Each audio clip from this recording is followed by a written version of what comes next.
All right, friends, today we're going to get started drawing a camper. You can use a piece of paper, and you can start with a pencil or you can start with a black marker. That is up to you. To add color today, you can use several different sources, color pencils, crayons, and even if you have some watercolors at home, that would work amazing for your background. I'm going to start with a marker today. You can start with a pencil or black marker. That is up to you. We are going to get started drawing our camper inspired by the campsite and Mr. McGee's story, A Camping Spree with Mr. McGee. So I'm going to first start by drawing a vertical line that goes up a little bit for the back side of my camper. Then I'm going to extend that line up and bring it back down. That's the top part of my camper. I'm going to draw a short horizontal line, add a curve for the tire, and continue that horizontal line across the bottom. Let's add some details like a tire, the rim of our tire, and a trailer hitch out front. Don't forget the marshmallow at the end. The hitch of our trailer needs to be held up by something, so we're going to draw a little ball hitch at the very end to hold it up. Let's start making our doors and windows. You can think of any shape that you want for your windows and doors. Think outside the box. Maybe your camper or RV has a different door or window than you've ever seen before. It is your camper. I'm going to go up with two vertical lines. And this one, I think I'm going to make it rounded. We'll have a window.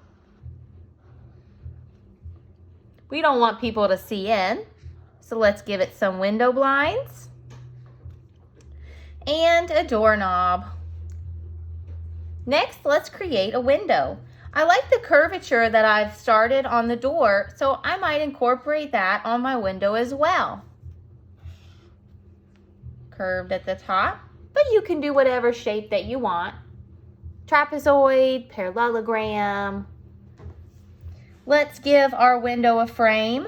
So whatever shape that you drew, draw the same shape but slightly smaller inside of it.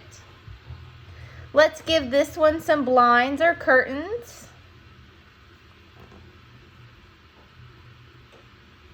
When I go camping, I look around at all the other campers and I notice something.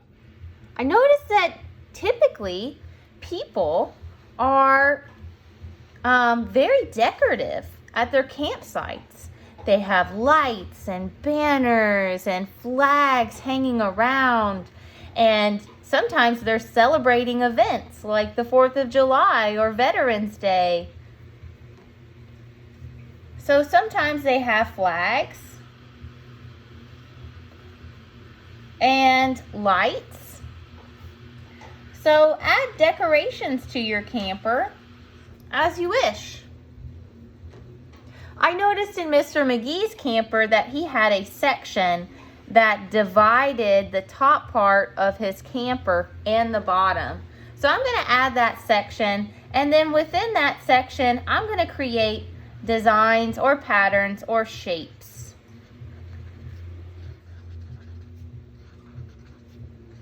You could also consider adding just a plain color down here, very similar to Mr. McGee's in his story. Next, let's figure out where our camper is. I need my camper to be somewhere. Right now it's floating in space, so let's ground the camper by drawing a horizon line in the background.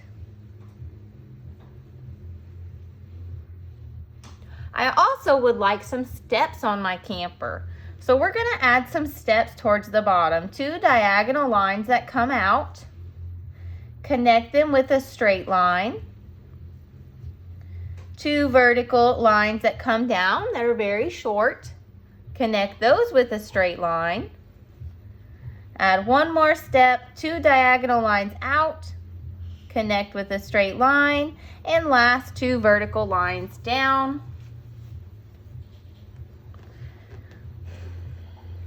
I think I want my camper to be out by the mountains. So I'm going to add some mountains in my background. But you can add whatever you like, wherever you wish your camper to be. I think I want my camp scene to be at night, so I'm going to draw a big, gorgeous crescent moon in the background. Next, I'm going to add a river, because I do love to fish. I'm drawing a wavy line extending from the horizon line in the back, going all the way to the foreground of my paper. I'm going to try to create that same shape, but as I come away from that horizon line, this line will become wider and wider to represent my river getting closer and closer to us, and that will show perspective in my artwork. I'm also going to add some trees, and as these trees go further away from the viewer, they will appear smaller. This will also give the illusion of perspective or space in our object and artwork.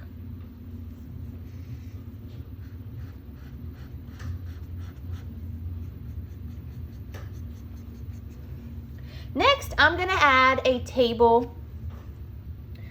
The basic shape that I'm going to use for my table, instead of a square, is a parallelogram. A parallelogram is a shape with two equal angles. So I started with a horizon line. I drew two diagonal lines that go in the same direction and connect them with another horizontal line. Next, I'm going to add my table legs. It is very important that your table legs go at the same length in the front two, and the back table leg does not go as far down as the front two to give your object a correct perspective. We will probably not see this table leg, so I'm not going to draw it. Let's draw a stool. Same shape, same technique, same idea as the table, but smaller. Short horizontal line, two diagonal lines that go in the same direction, and connect them with another horizontal line. Our table legs, our chair legs, will be the same. These two chair legs will come down at the same length, but the one behind it will not come down as far. You can leave it like this as a stool, or you can bring two lines coming up the back and connect it with a rectangle for the back of your chair. I'm going to add a little fire, which is just a pile of sticks surrounded by some rocks or stumps, whatever you like. Once you're done adding all your details, then you can start adding in color. I hope you had fun creating an awesome camping scene inspired by the book, A Camping Spree with Mr. McGee. I'll see you next time. Goodbye.